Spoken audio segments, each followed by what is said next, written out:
Everyone, welcome to my channel Sahu academy. This is Anshu. Guys, कैसे हैं आप सभी। तो इस वीडियो में हम पढ़ेंगे हमारे आगे का topic direct investing, indirect investing.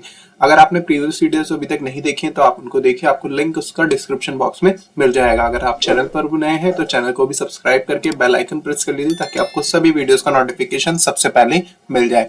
चलिए आज की जो हमारी क्लास है उसे शुरू करते हैं। उसका मतलब क्या है? डायरेक्ट इन्वेस्टिंग इन्वॉल्व्स परचेज और sale of securities by the investor themselves. जब एक इन्वेस्टर अपने आप सेल या परचेज कर रहा है, वो किसी और की हेल्प नहीं ले रहा है, तो उसको हम डायरेक्ट इन्वेस्टिंग कहेंगे। इनडायरेक्ट इन्वेस्टिंग क्या है? Indirect investing implies investing in mutual fund और other investment companies rather than directly in securities. यानी इनडायरेक्टली में क्या कर रहे हैं, नाम से पता चला, डायरेक्टली में जो सिक्योरिटी है वो इन्वेस्टर खुद ही उसमें डील कर रहा है, वो किसी और की हेल्प नहीं ले रहा। बट इनडायरेक्टली आप सिक्योरिटीज में खुद डील नहीं कर रहे हैं, किसी म्यूचुअल फंड में पैसा लगा रहे हैं या कोई और इन्वेस्टमेंट कंपनीज है जिसमें आप पैसा लगा रहे हैं एंड वो आपके बिहाफ पे अदर सिक्योरिटीज पे पैसा लगा के रिटर्न आपको देते हैं। तो ये होता है डायरेक्ट और इनडायरेक्ट इन्वेस्टिंग। नेक्स्ट हमारा इंस्ट्रूमेंट ऑफ इन्वेस्टमेंट। कौन कौन से इंस्ट्रूमेंट है? जैसे कि डायरेक्ट मार्केटिंग में, डायरेक्ट इन्वेस्टिंग में क्या है? कैपिटल मार्केट है, जैसे कि आप इक्विटी में पैसे लगाते हैं, बॉन्ड्स है, डिवेंचर है, वहां पर मनी मार्केट भी होता है। तो ये हम पहले देख चुके हैं, कैपिटल मार्केट और मनी मार्केट। जैसे कि सिक्योरिटी बिल्स, ट्रेजरी बिल्स हो गए, सीओडीज हो गए, कमर्शियल बिल्स हो गए। डेरिवेटिव मार्केट भी होता है डायरेक्ट इन्वेस्टिंग में ऑप्शन। इसके बाद म्यूचुअल फंड इनडायरेक्ट में होता है। म्यूचुअल फंड जिसमें कि दो तरीके के होते हैं, open ended, close ended. ETFs होते हैं, exchange traded fund, collective investment scheme and बहुत सारी रियल एस्टेट स्कीम भी है, वो सारी की सारी इसमें इंस्ट्रूमेंट्स होते हैं। इसके बाद कंट्रोल की बात करें तो इसका जो कंट्रोल होता है डायरेक्ट इन्वेस्टिंग का, वो खुद पूरा का पूरा कंट्रोल किस पर होता है? इन्वेस्टर पे, बिकॉज यहाँ पर इन्वेस्टर ही डील कर रहा है। तो सारा बाय सेल क्या करना है, उसके तक उसको प्रॉफिट बुक करना है, वो सारी चीजें कंट्रोल कौन करेगा? वो इन्वेस्टर करेगा। डायरेक्ट इन्वेस्टिंग में क्या होता है? जो भी फंड है या जो इन्वेस्टमेंट कंपनी है उनका कंट्रोल होता है। सपोज आपने म्यूचुअल फंड खरीदा तो उसका जो म्यूचुअल फंड की कंपनी है वही उसका जो है डिसीजन लेगी कब सेल करना है, कब परचेज करना है। तो ये सारी की सारी चीजें जो है वो उसके पास ही होती है, कंपनी के पास। कॉस्ट की बात करें तो cost of analysis is incurred by investor. Investor जो है कॉस्ट इनकर्ड करता है। यहाँ पर जो देखें फंड इनकर्ड करती है कॉस्ट, जो कि एसेट मैनेजमेंट कंपनीज होती है, म्यूचुअल फंड्स होते हैं, वो मैनेज करते हैं to the unit holder in terms of fee और मैनेजमेंट एक्सपेंस। इसके बदले वो क्या लेते हैं? कोई फीस जो है वो आपसे चार्ज करते हैं, जो कि इन्वेस्टर होता है। स्किल्स एंड टाइम की बात करें तो डायरेक्ट इन्वेस्टिंग में बहुत स्किल्स चाहिए होती है, एक्सपर्टीज चाहिए होती है, बिकॉज आप डायरेक्टली किसी की हेल्प के बिना ही ट्रेडिंग कर रहे हैं।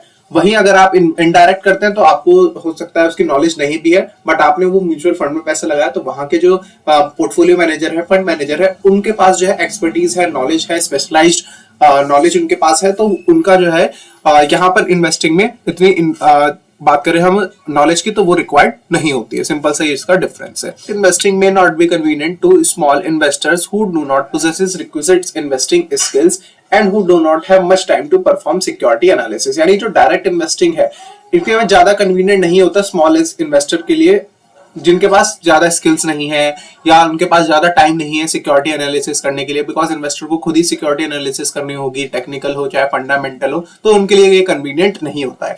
इनडायरेक्ट इन्वेस्टिंग क्या है कि ये बहुत ज्यादा कन्वीनियंट है, इसमें आपको टाइम नहीं देना है, बस आपको अपना जो भी फीस देनी होती है फंड मैनेजर्स को, वो आप फीस देंगे, मैनेजमेंट एक्सपेंस देंगे एंड आपके बिहाफ पर जो है वो सारा काम करेंगे एंड आपको रिटर्न कमा के देंगे।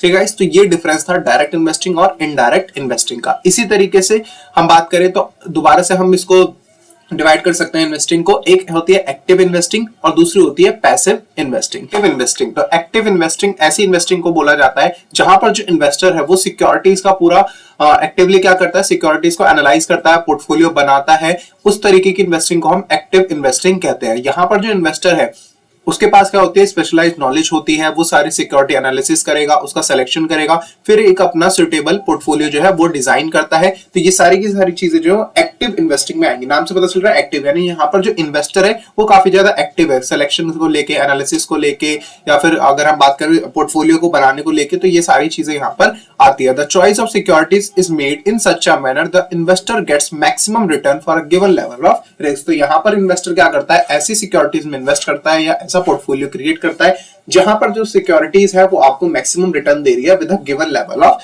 रिस्क। नेक्स्ट हमारा पैसिव इन्वेस्टिंग। पैसिव इन्वेस्टिंग जो है वो यहाँ पर आप क्या कर रहे हैं कि बहुत ज्यादा एनालिसिस आप नहीं कर रहे हैं, जैसे कि एक्टिव में है तो वहां पर आप इतना एक्टिव नहीं है। पैसिव इन्वेस्टिंग में क्या है कि आप सीधा ईटीएफ में पैसा लगा रहे हैं। इंडेक्स फंड में पैसे लगा रहे हैं। अभी इंडेक्स फंड क्या होता है? इंडेक्स फंड एक ऐसा फंड है जो कि मार्केट का जो इंडेक्स है उसकी परफॉर्मेंस को ट्रैक करता है। तो यहां देख सकते हैं, is a fund that tracks the performance of a broad based market index. जो मार्केट इंडेक्स होता है उसकी परफॉर्मेंस को ट्रैक कर रहा है कौन? Index fund. तो आप डायरेक्ट इंडेक्स फंड में ही पैसा लगा रहे हैं। इसको बाय एंड होल्ड भी बोला जाता है, पैसिव इन्वेस्टिंग को, बिकॉज यहाँ पर जो है आप लॉन्ग टर्म के लिए आपने बाय कर लिया एंड उसको होल्ड करके रखा है लॉन्ग टर्म के लिए। आप 1 साल बाद 2 साल बाद उसको सेल करके जो है वो अपना प्रॉफिट आप कमाएंगे। ऐसा क्यों करते हैं? बिकॉज पैसिव इन्वेस्टर्स जो होते हैं वो ये अज्यूम करके चलते हैं कि मार्केट में क्या है, रिस्क है, तो उनको ज्यादा प्रॉफिट के चक्कर में अपना रिस्क को भी साथ साथ मैनेज करना होता है। तो he does not expect to earn returns over and above the one that given by the market. यानी जितना मार्केट में अवेलेबल है हमारे पास रिटर्न, उतना ही वो उसको अर्न करना चाहते हैं। एक्टिव इन्वेस्टिंग में क्या था कि जितना भी रिस्क अवेलेबल है उसमें वो मैक्सिमम अर्न करना चाहते थे। बट यहां पर पैसिव इन्वेस्टिंग में क्या है, जितना रिटर्न मार्केट में अवेलेबल है बस उनको उतना ही रिटर्न चाहिए, क्योंकि मार्केट में रिस्क भी ज्यादा है। ठीक है गाइस, तो ये था हमारा active investing and passive investing. Next concept है हमारा डाइवर्सिफिकेशन, हेजिंग एंड आर्बिट्रेज। तो सबसे पहले हम देखते हैं डाइवर्सिफिकेशन क्या होता है। तो क्या है डाइवर्सिफिकेशन में क्या होता है कि जब भी कोई भी इन्वेस्टर है, हर कोई इन्वेस्टर यही सोचता है कि उसका जो है रिस्क वो कम से कम हो एंड प्रॉफिट सबसे ज्यादा हो।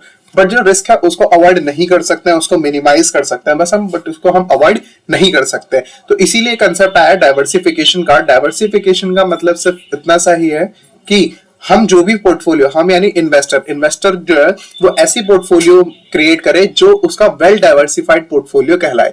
वेल डाइवर्सिफाइड पोर्टफोलियो कहने से मतलब है कि जो इन्वेस्टर है पर्टिकुलर एक ही सिक्योरिटी में इन्वेस्ट नहीं कर रहा हो, जैसे कि उसने पर्टिकुलर सिर्फ इक्विटी में ही इन्वेस्ट कर रखा है, या एक ऐसा पर्सन है उसका पोर्टफोलियो है उसने सिर्फ अगर हम बात करें तो किसी और जो सिक्योरिटीज है यानी ट्रेजरेबल्स में ही पैसा लगा रखा है या सीओडीज में ही पैसा लगा रखा है, तो ऐसा उसको नहीं करना। डाइवर्सिफाई का मतलब है अलग अलग सेगमेंट में, अलग अलग सेक्टर्स में, अलग अलग सिक्योरिटीज का एक कॉम्बिनेशन बनाए, एक अच्छा वेल डाइवर्सिफाइड पोर्टफोलियो आप बनाएंगे। तो यहाँ पर यही चीज लिखी हुई है कि डाइवर्सिफिकेशन का आइडिया कहां से आया? Don't put all your eggs in one basket, यानी आपको सारे ही चीजें जो है सेम नहीं रखनी है। यानी आपने अगर हम बात करें, आपने अगर इक्विटी में भी करा है, सिर्फ आप इक्विटी में ही इन्वेस्ट कर रहे हैं, कंपनीज के शेयर्स परचेज कर रहे हैं, तो उसमें आपको ऐसा नहीं करना कि पर्टिकुलर इंडस्ट्री के या पर्टिकुलर सेक्टर के ही शेयर्स आपने परचेज कर रखे हो।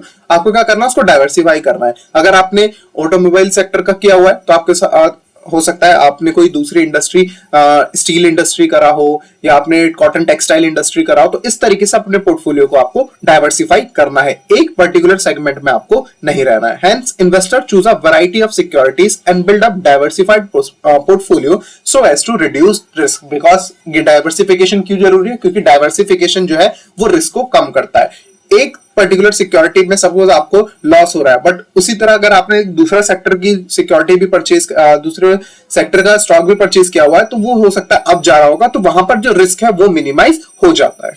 So next concept is hedging. Hedging क्या होता है? Hedging means investing in securities or contract that can fully or partially offset some risk. Hedging का मतलब क्या है कि आप उसको डिफेंड कर रहे हैं, रिस्क को डिफेंड करना या किसी भी चीज को डिफेंड करने को हम बोलते हैं हेजिंग। बट अगर हम यहाँ पर बात करें तो रिस्क को आपने क्या करा? पार्शियली, यानी थोड़ा भी या फिर पूरा आपने रिस्क को डिफेंड कर दिया, ऑफसेट कर दिया, तो उसको हम बोलेंगे हेजिंग। किसमें? सिक्योरिटीज में या कॉन्ट्रैक्ट। कॉन्ट्रैक्ट्स यानी फ्यूचर्स एंड ऑप्शंस की बात यहाँ पर हो रही है, डेरिवेटिव्स की बात यहाँ पर हो रही है।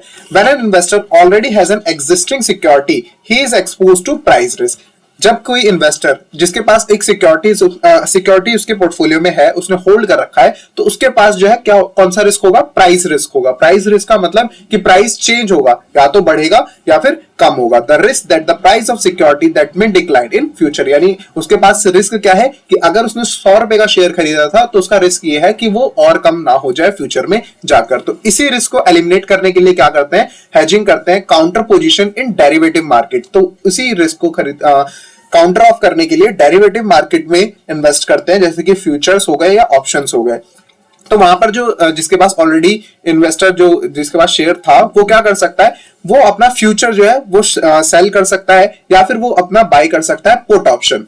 तो ये एक उसके पास ऑप्शन होता है जिस तरीके से वो डेरिवेटिव मार्केट में एंटर करके अपना कुछ जो रिस्क है वो ऑफसेट कर सके। एंड हेज एसेट और securities one which has negative correlation. तो हेज जो एसेट्स होते हैं, जैसे कि फ्यूचर्स ऑप्शन की बात यहां पर हो रही है, तो उनका नेगेटिव कोरिलेशन होता है। अगर उस सिक्योरिटीज का जो कि उसके पास इन्वेस्टर के पास है, उसका प्राइस अगर कम हो रहा है तो वहीं उस हेज सिक्योरिटी का नेगेटिव रिलेशन होने की वजह से उसका प्राइस बढ़ेगा। तो यहां पर क्या है, एक का प्राइस कम हो रहा है, दूसरे का प्राइस बढ़ रहा है, तो यहां पर रिस्क जो है वो ऑफसेट हो रहा है, मिनिमाइज हो रहा है। तो a perfect hedge securities is perfectly negative correlated with the existing securities, जो कि मैंने आपको बताया। अगर आप एक परफेक्ट हैज सिक्योरिटी या एसेट परचेज करते हैं तो उसका नेगेटिव रिलेशन होता है एग्जिस्टिंग सिक्योरिटीज के साथ। इसको हम मैचिंग पोजीशंस भी बोलते हैं। तो ये होता है हमारा hedging. Next is arbitrage. Arbitrage को हम क्या बोलते हैं, देखिए, in general arbitrage is the riskless exploitation of price difference in different market. इसको सबसे पहले ना एग्जांपल से समझते हैं कि एग्जांपल में क्या दिया हुआ है। Suppose if the market price of SBI share is 2500 in NSC. अगर हम एनएससी और बीएससी दो मार्केट अभी हम यहां पर ले रहे हैं, तो एनएससी में जो एसबीआई का शेयर है वो 2500 रुपए का है, एंड बीएससी में वही शेयर जो है वो 2450 रुपए का है। तो डिफरेंस कितना आ रहा है, 50 रुपए का। तो यहां पर आर्बिट्रेज की अपॉर्चुनिटी है। An investor may take a buy option on BSC. वो क्या करेगा, बीएससी से बाय करेगा, क्योंकि उस 2450 रुपए का उसने खरीद लिया, और उसी शेयर को क्या करेगा, वो एनएससी में सेल कर देगा, क्योंकि वहां पर कितने में हो जाएगा, 2500 में। तो डायरेक्ट उसका जो प्रॉफिट कितने का हो गया, 50 रुपीज का, एंड कोई भी रिस्क वहां पर उसको नहीं था। तो इसी को हम आर्बिट्रेज बोलते हैं। तो आर्बिट्रेज का मतलब सिर्फ इतना सा ही है, riskless exploitation of price difference in different market. यानी यहां पर रिस्कलेस एक्सप्लॉइटेशन आपने क्या, किसकी वजह से, प्राइस डिफरेंस की वजह से। कोई रिस्क नहीं आया, आपने एक मार्केट से आपको सस्ता मिल रहा था, आपने वहां से खरीदा और दूसरी मार्केट में आपने उसको बेच दिया। यही होता है arbitrage. However, this arbitrage opportunity will be exploited by all the active investors and hence soon the price of SBI share will decline on NSE. अब यहाँ पर क्या होगा कि कई सारे लोग जो है वो BSE से परचेज करेंगे और NSE में आके बेचेंगे। तो यहाँ पर क्या होगा, सेलिंग प्रेशर जो है बढ़ेगा। सेलिंग प्रेशर बढ़ने की वजह से जो है वहां पर डिमांड प्रेशर जो है BSE में, देखिए दो चीजें थी, NSE में वो सेल कर रहे हैं तो वहां पर सेलिंग प्रेशर बढ़ेगा, BSE से परचेज कर रहे हैं तो वहां पर डिमांड प्रेशर बढ़ेगा, जिसकी वजह से कि ये जो प्राइस का जो फ्लक्चुएशन था वो बिल्कुल सेट हो जाएगा। या तो दोनों 2500 हो जाएंगे या दोनों के दोनों 2450 रुपए के हो जाएंगे। ठीक है, तो ये था हमारा आर्बिट्रेज। चलिए, तो आज की क्लास हम यहीं पर एंड करते हैं। नेक्स्ट वीडियो में हम पढ़ेंगे impact of taxes on investment. अगर आपको वीडियो अच्छी लगी तो वीडियो को लाइक करिए, चैनल को सब्सक्राइब करके बेल आइकन को प्रेस करिए ताकि आपको सभी वीडियोस का नोटिफिकेशन सबसे पहले मिल जाए। Thank you.